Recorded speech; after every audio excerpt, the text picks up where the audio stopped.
So back in November, I was lucky enough to be able to go back to China for a week and a half and have a bit of fun. This allowed me to gather some of the differences I noticed between China and my home country, the United States. Now this is a video I wanted to make after my first trip to China at the beginning of 2018, but never got the chance to. So here, I'll be going over some of the differences I noticed between the two countries just walking around. Movies. I love movies. I love going to theaters to watch them. And I gotta say, China is a really good place to watch movies. You may not think about it, but it is. So first, ticket prices are a lot cheaper than here in America, even IMAX tickets. We did the conversion for a regular ticket. Instead of 12, 15 bucks, it's like $3, $4 at most. Second, you bring in more or less any food or drinks you want. They don't care. On the latest trip, we went to see the new Fantastic Beasts movie and we brought in stuff from KFC and nothing was said. Now, I believe part of this is because of what the theaters offer in concessions, which is not much. From what I saw, the theaters here sell soda, water, popcorn, and that's it. Maybe some candy or ice cream. They're not like in America with the AMCs and the Regals where you can get pizza, hot dogs, pretzels, chicken, whatever. Next is getting into the theater where you're only allowed into the movie 5 to 10 minutes before it starts. Just straight up, if you want to show them your ticket, they will tell you no and you have to wait. Compare this to America where you can enter in about 15 to 20 minutes early if you want to. Now I am not a big fan of this because let's say it's opening weekend, it's going to be a mad dash for seats. Something I experienced back on my first trip to China. This is compounded with that most theaters do not offer reserved seating. Again, from what I saw, in my experience, IMAX screens got the reserved seating and the regular ones do not. Once you're sitting down, there is one more great part about watching a movie here. And that is no trailers. That's right, you sit down and there are regular ads playing like normal. But let's say a movie starts at 9 p.m. 9 p.m. hits, lights go out, and the movie starts, and that's it. It's great not having to watch the ads and then watch another 15, 20 minutes of trailers. So overall, the experience for watching movies in China is great. Now yes, there is the usual occasional rude people being on phones and stuff, same as America. I would say the only main downside though is the possible censorship of movies, especially if they are really violent. Some movies have been noticeably cut to take out some of the more violent and bloody scenes to get government approval, with one example being Alien Covenant. My girlfriend happened to be in China at the time and watched it with her friends, and she told me the way the movie was cut was if a guy was about to be killed, it would show the setup, but then cut to the scene after, and that's it. So if you want to see nice and bloody movies, maybe don't watch them in China. Next, I want to talk about food, or I guess to be more specific, fast food. So China does actually have a lot of the same fast food places that America has. McDonald's, Burger King, KFC, Pizza Hut, and even Dairy Queen. Some noticeable ones I did not see was Wendy's and Taco Bell. All of these places do delivery, and it's not Uber Eats, like we do here in America, but either their own direct delivery or a third-party app. For example, I was at McDonald's in Tianjin, and they had a corner in the store where delivery drivers can sit down and wait. When they get an order, they put in this giant backpack cooler, and they get on their moped and go. Also, yes, most of these deliveries are done on mopeds or motorcycles, but I'll be talking about that in a little bit. Now, for these American fast food places in China, a lot of the menu is the same, but there are a few differences. Some that stuck out to me was for McDonald's breakfast, they had an egg sandwich with ketchup on burger buns. Wasn't bad. Also, for their sizes for soda, they are smaller. Basically, their larges are a medium, and they have a jumbo size, which is between their large and our large. Their KFC is like ours, except that they are big on ice cream and floats, including coffee floats, not just soda floats. As a quick side note here, Pizza Hut is completely different as it's more of a proper restaurant with tables and booths than, say, just takeout. And yes, the Pizza Huts here in America, you know,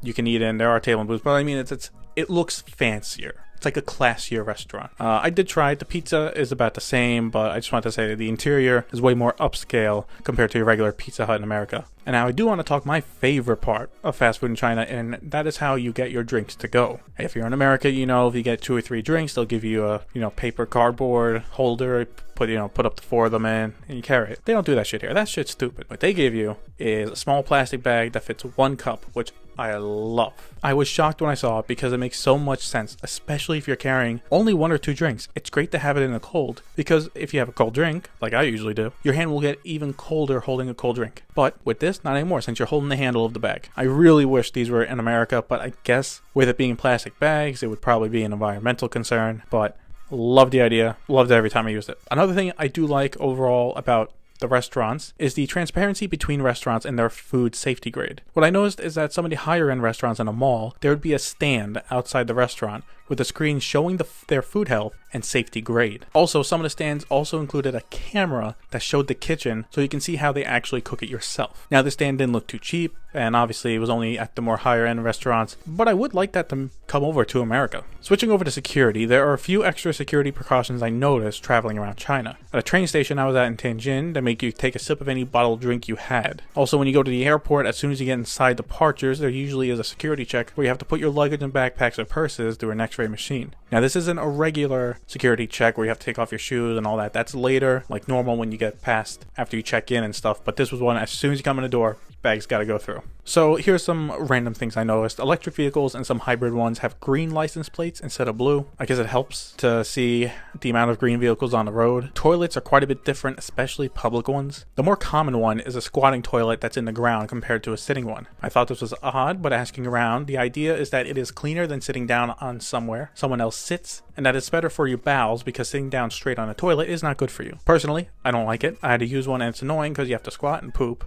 And then usually there's no toilet paper, so you have to go out and get some paper from the sink to actually wipe your ass. Now everywhere is different. Some will offer toilets and everything, some will offer everything with the squatting toilet, and some will be just the toilet and that's it. Now another thing I noticed at a mall is that in the bathroom there is a place for the janitor to get supplies and just seemed to be there to clean the bathroom at all times. Like, he didn't seem to be an all-around mall janitor you would see walking around just specifically for that bathroom. Which, after seeing some of the squatting toilets, I'm not surprised because some of them were pretty bad, but a lot of them were not. There are not a lot of video games or movie stores was another thing I noticed. There were none at the malls or shopping centers I was at, with the only game store being I found on a small street in Tianjin, and I found some movies in a bookstore in Beijing. I assume this is because of the internet. A lot of people in cities, especially younger people, use the internet to stream the shows and movies they want to watch, and it seems more so than America. For video games, it's the same thing. China's video game market is still growing when not stopped by the government, and even then some of the more popular games do not have hard copy releases, such as PUBG or PUBG Mobile, Warcraft, and League of Legends. This also includes other smaller games that are just mobile apps. So it's a mix of not having that wide availability of options, but also that a lot of people don't seem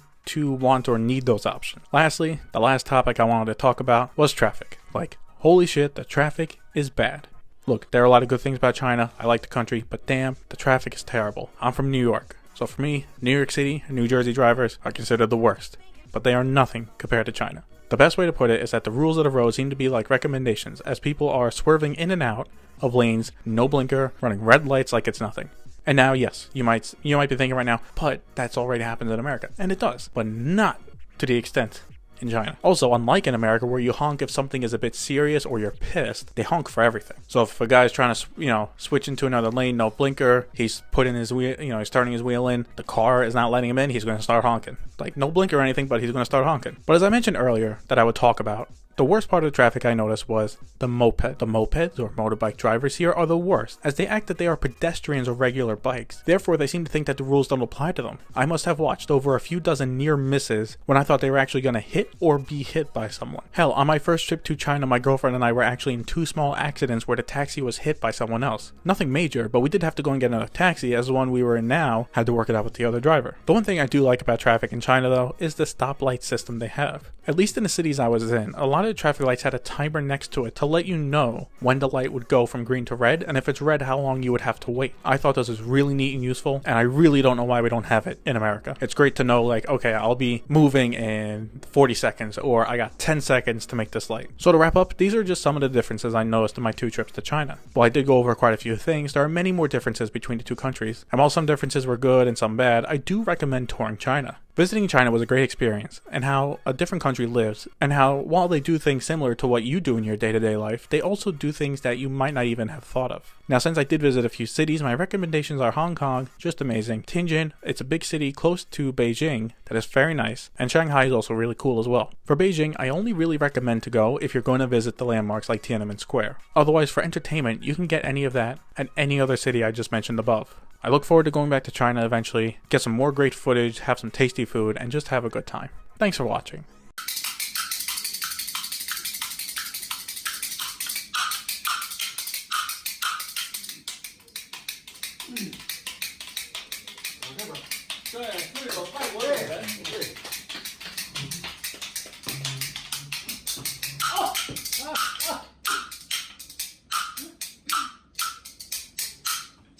天津快板儿，再加上点音乐，哎，那是最正宗了。是当当当当当当当当当当当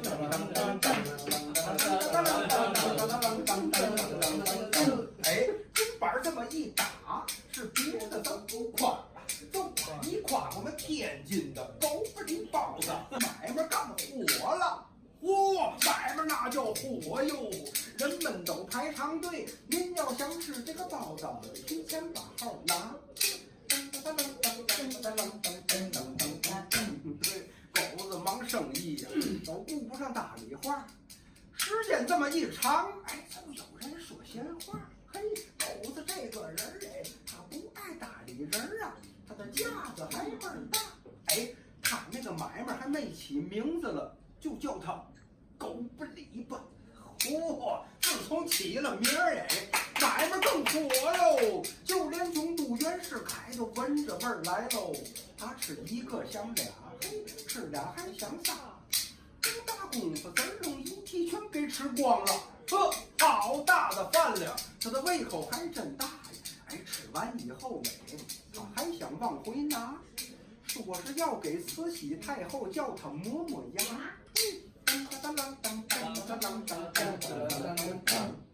慈禧吃完包子是一个劲儿地夸，不错不错，哎，味道好极了，包皮大馅18个褶，真像一朵花。